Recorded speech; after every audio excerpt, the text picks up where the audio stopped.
Hello বন্ধুরা, আসসালামু আলাইকুম। কেমন আছেন আপনারা সবাই? আশা করি আল্লাহর রহমতে সবাই ভালো আছেন। বন্ধুরা, আজকে চলে আসলাম বাগানে।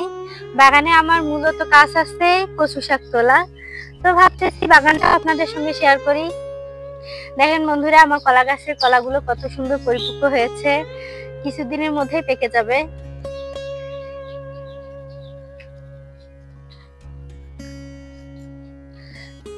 আর এদিকে দেখেন বন্ধুরা, আমার সুপারি গাছগুলোতে কত সুন্দর সুপারি ধরেছে। সব গাছেই মোটামুটি এবার সুপারির ফল এসেছে।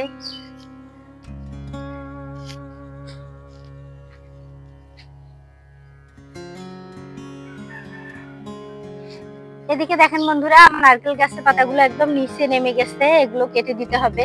কেটে দিয়ে আমি কিন্তু ফেলাবো না, এগুলা দিয়ে ঝাড়ু বানাবো। তো সেটা আপনাদের সঙ্গে শেয়ার করব। আমি আরো একটা ভিডিওতে শেয়ার করেছিলাম নারকেল পাতার ঝাড়ু, এবারও শেয়ার করব নারকেল পাতা দিয়ে সুন্দর ঝাড়ু বানানো।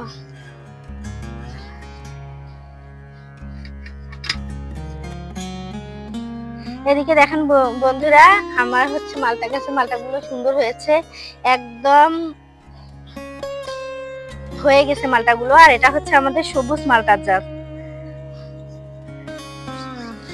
বন্ধুরা, এদিকে দেখেন আমি আদা রোপণ করেছিলাম গামলার মধ্যে, বালতির মধ্যে।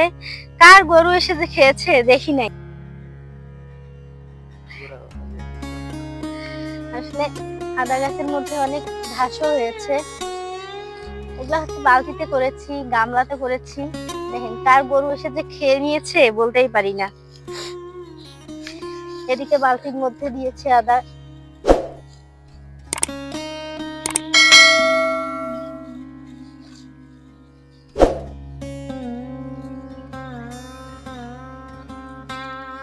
আর এদিকে দেখেন আমার কমলা গাছটাতে কত সুন্দর কমলা হয়েছে।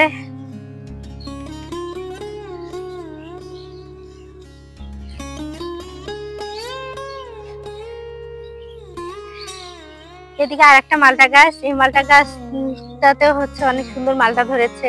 এই মালটা গুলো হয়ে গেছে। আর আমাদের এদিকে হলুদ মালটা হয় না, সবসময় সবুজ মালটাই হয়।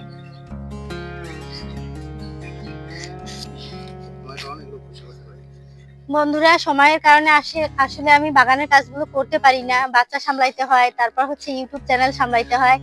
দেখেন বন্ধুরা, কত সুন্দর কচু লতি হয়েছে। আর এই যে সুপারি গাছটা আপনারা দেখতে পাচ্ছেন, এইটা আমি একটা সুপারি বস্তার মধ্যে দিয়েছিলাম। কি সুন্দর একটা সুপারি গাছ হয়ে গেছে। পাশে একটা মিষ্টি আম গাছও হয়েছে। এই আমটা আমাদের বাসার গাছের আম। আমি সুপারি গাছের নিচে আমের আঠিটা দিয়েছিলাম। তো কি সুন্দর একটা আম গাছও হয়ে গেছে। দেখেন বন্ধুরা, আমার জলপাই গাছে আসলে ক্যামেরাতে আসতেছি কিনা জানি না, অনেক সুন্দর জলপাই ধরেছে, একদম থোকা থোকা জলপাই ধরেছে। একটু বড় হলে অবশ্যই আপনাদের সঙ্গে শেয়ার করব। আর আমি জলপাইয়ের আচার বানানোটাও আপনাদের সঙ্গে এবার শেয়ার করবো ইনশাল্লাহ।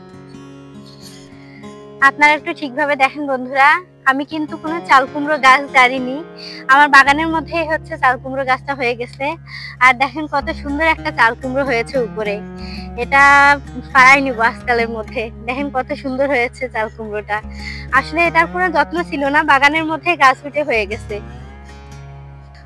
বন্ধুরা দেখেন, একটা গাছে মাত্র একটাই ফল হয়েছে, যেটা আমার কোনো যত্ন ছিল না বা আমি রোপণও করিনি, এটা আপনা আপনি হয়ে গেছে।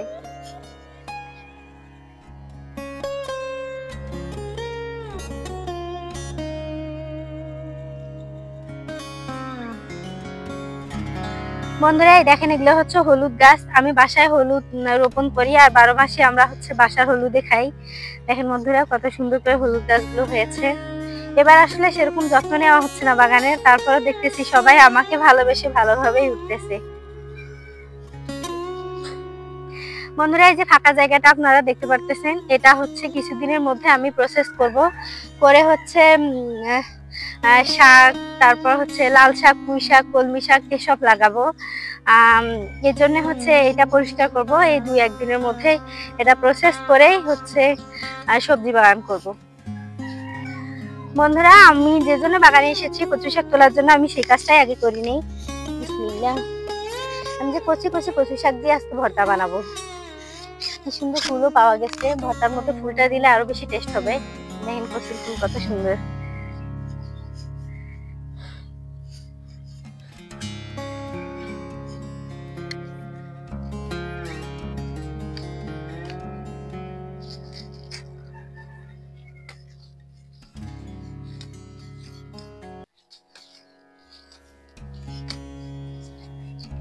দেখেন বন্ধুরা, আমি সব কচি কচি কচু শাক তুলতেছি, এদিকে ফুলও তুলতেছি।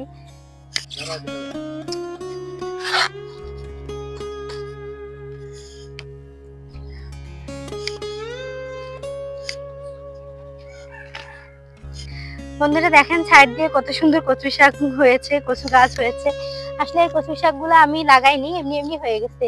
আর আমাদের গ্রামে আনাচে কানাচে এই কচু শাক পাওয়া যায়।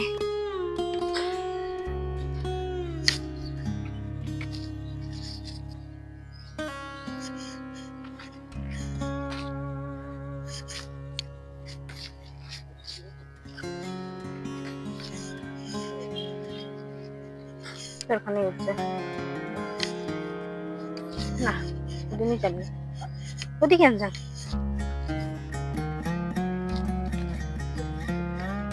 পারবেন আসলে তো বুঝবো না। হ্যাঁ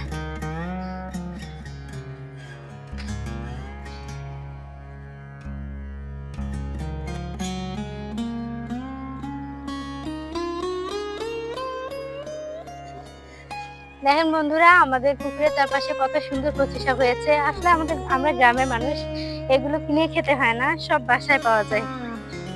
আর আমাদের গ্রামটা দেখেন বন্ধুরা কত সুন্দর, একদম সবুজে ঘেরা গ্রাম আমাদের। থাকবো ভাদুরি পেঁচা লাগবে কি কর।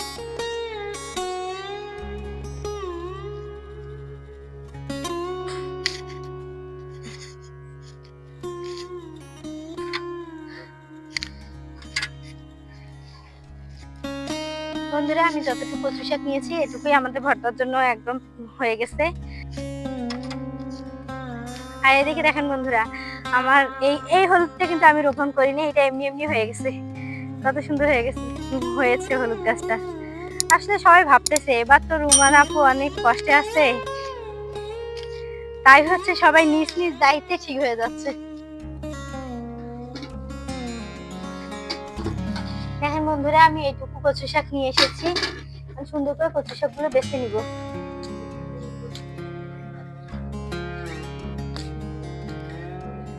দেখেন বন্ধুরা, কচু শাকের কত আয়রন, একদম হাত লাল হয়ে গেছে। বন্ধুরা আপনারা কচু শাকের ভর্তা রেসিপি দেখতে চান, অবশ্যই আমার চ্যানেলটি সাবস্ক্রাইব করে আমার চ্যানেলের সঙ্গেই থাকবেন। তো ঠিক আছে বন্ধুরা, সবাই ভালো থাকবেন, সুস্থ থাকবেন। আবারও দেখা হবে নতুন কোনো ভিডিওতে, নতুন কোনো রেসিপিতে। সে পর্যন্ত আল্লাহ হাফেজ।